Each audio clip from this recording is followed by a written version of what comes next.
melawai. Kita beralih ke sorotan lainnya, peta koalisi di Pilkada Jakarta masih abu-abu. Setelah PKS mendeklarasikan Anies Sohibul, PKB nampaknya kecewa dan beralih mencari rekan koalisi lain. Sementara di internal Koalisi Indonesia Maju, masing-masing parpol masih menggodok nama calon yang diusung di Pilkada Jakarta November mendatang. Koalisi di Pilkada Jakarta masih sangat cair. Peluang poros ketiga muncul di Pilgub Jakarta terbuka setelah PKS mendeklarasikan Anies Sohibul. PKB yang sebelumnya juga akan mengusung Anies nampaknya berpaling dan mulai mencari calon lain.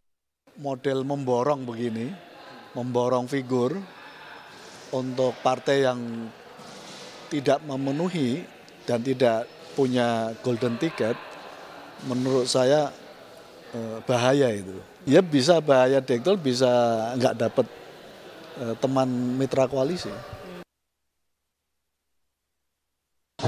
Alasan PKS mengusung Anies dan juga Sohibul karena dianggap merupakan pasangan yang ideal untuk maju di Jakarta. Biar bahwa pasangan ini menurut pandangan kami adalah pasangan yang ideal ya untuk Jakarta yang sudah dijadikan dan dideklarasikan sebagai kota global. Sementara itu, PDIP mempertimbangkan kader internal untuk maju di Pilkada Jakarta meski sebelumnya PDIP juga melirik Anies di bursa Pilkada Jakarta.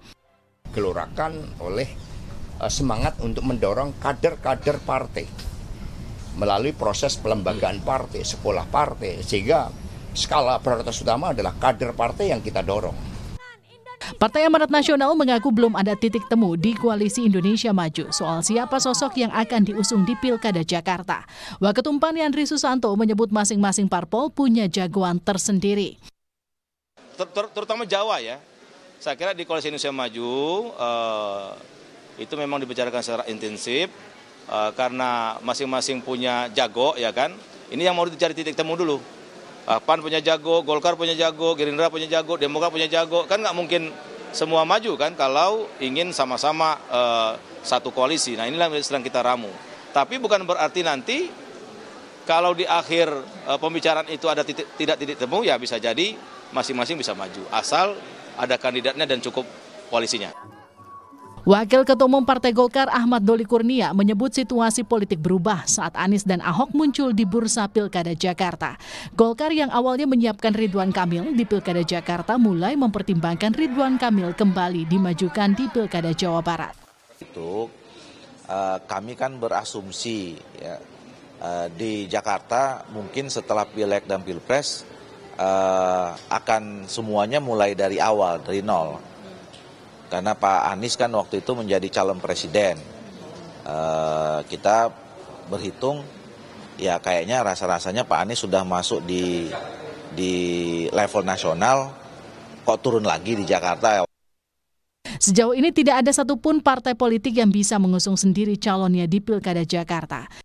Berdasarkan peraturan KPU tahun 2017, syarat pencalonan kepala daerah melalui parpol atau gabungan parpol yang memiliki 20% kursi DPRD atau 25% suara sah pemilu DPRD terakhir.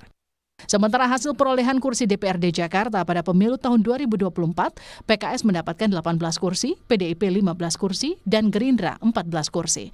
Lalu ada Partai Nasdem dengan 11 kursi, PKB 10 kursi, dan PAN 10 kursi.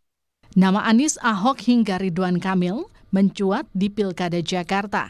Meski koalisi partai pengusung masih dinamis hingga menjelang pendaftaran Pilkada pada Agustus mendatang.